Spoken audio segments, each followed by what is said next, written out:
الحمد لله والصلاة والسلام على رسول الله وبعد. nin dhalinyaro ah maalin maalmaha ka mid ah ayaa gabar jeclaaday jacayl dheer ayaa dhex maray. Wuxuu damcay gabadhii inuu guursado ayay waxa way heshiis ku gaaray, reerkii buu ka doonay, laakiin arrimo qadar awgeed ayaa waxa way la isu fahmi waayay dhaxdoodii labadii qof iyo reerihii. المهم guurkii ma suurtagelin. ninkii aad u murugooday, qoftii waa hilmaami waayay, gabadhina sidoo kale wiilkii way hilmaami weysay. ninka dhalinyarada ahaa murug badan kadib markii dambe xuniyahow saan kuma sii jiri kartide iska guurso. gabar kale ayuu waxa way doonay u guursaday. marka gabadhan dambe u guursanay jacaylkii hore oo kale ma ah, laakiin maadaama wax badan oo soo maray wuxuu yiri bal alxamdulillah iska guurso.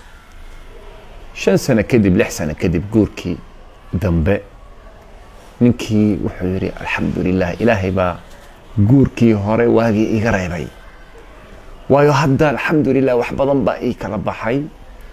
gabadhii waxay noqotay gabar muslimad ah oo mu'minad ah, wanaagsan, marwo wanaagsan oo akhlaaq leh, ninkeeda adeecda sida nabiga sallallahu alayhi wasallam alayhi uu sheegay.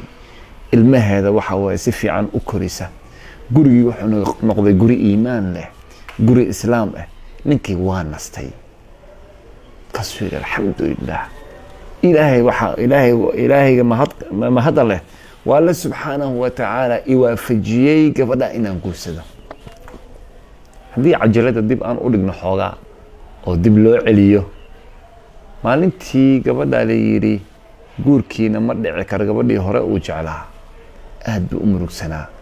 6 sano kadib gabadhan kale waxay noqotay gabadha ugu jecel yahay oo uusan rabin wax kale inuu waxa way ku bedeshto.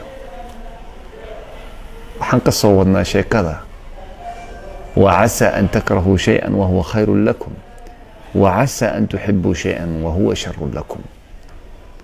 بدنا وانا laga yaabaa in badan wax badan oo aad jeceshahay inay shar ku tahay, wax badan oo aad neceb tahay inay khayr ku tahay.